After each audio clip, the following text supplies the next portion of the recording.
It's 8:24. We welcome you back this morning. Our next guest says that tax hikes and doomsday budget cuts are not to be the answer to the state's money problems. Joining us is the executive director of the Illinois Policy Institute, John Tillman. Thanks for joining us. You know, last time when you came on, you talked to the governor.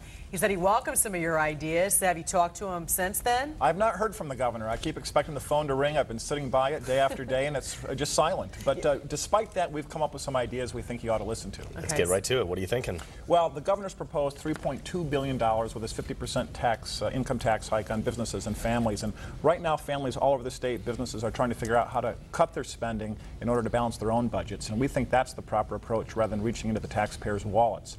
We've come up with a series of proposals that will allow the budget to be balanced without raising taxes. What it involves is not increasing spending. The governor's proposing roughly $1 billion of increased spending over last year's spending in some categories. We think those should be leveled out at 2009 numbers.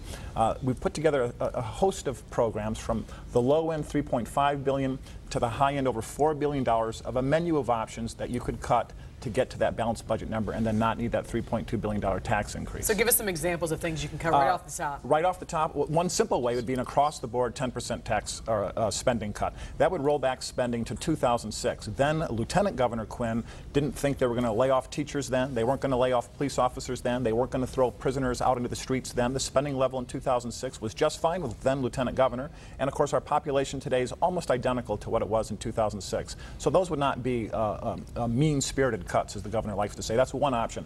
Another option, as I mentioned earlier, is to not raise. He's got a series of programs. He's trying to get $1 billion more over 2009. We think it should stay flat at the 2009 numbers. He gives $1.2 billion out of the income tax revenues to local governments. Local governments spend $53 billion a year. Cutting $1.2 billion would put them on a little bit of a diet to share the sacrifice that's needed. Those are just some examples. The proposed tax hike seems like such a non-starter to me because the economy is down. And why are you asking people who do not have a lot to begin with to give more?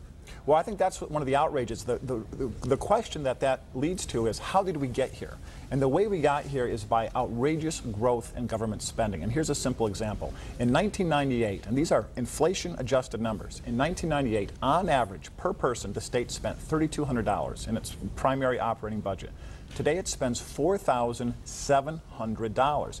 That's how you get to this problem. If we had simply had the state spending grow by inflation plus population, we would actually have a surplus today. So what the governor is proposing is to keep making the same mistakes we've made over the last 10 years and put us down the path of economic decline, just like New York, California, Michigan, or Ohio. What we need to do is change the way we do things by focusing on discipline on the spending side. Okay, 10 seconds. You talked to the guys, obviously, down there in Springfield. You've obviously been in contact with some of the lawmakers. How are they feeling right now? Well, I think there's great debate, obviously, and we're going to see in the next 48 hours what happens with this income tax and how to do the budget. But on the one side of the aisle, we're hearing some enthusiasm for these ideas. They might not adopt every one of them, but we've heard from Senator Matt Murphy, Tom Cross, and others who are very enthusiastic about these ideas.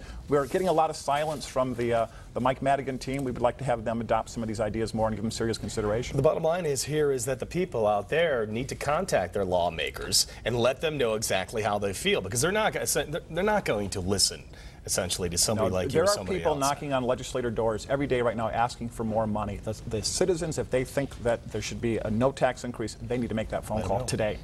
Okay. John Tillman, we thank you for your time. Thanks for having me. Good to see you again. Our Jack Conity is down in Springfield, by the way, and we'll have much more from him probably in the noon and the 9 p.m. tonight as well. We are all over that.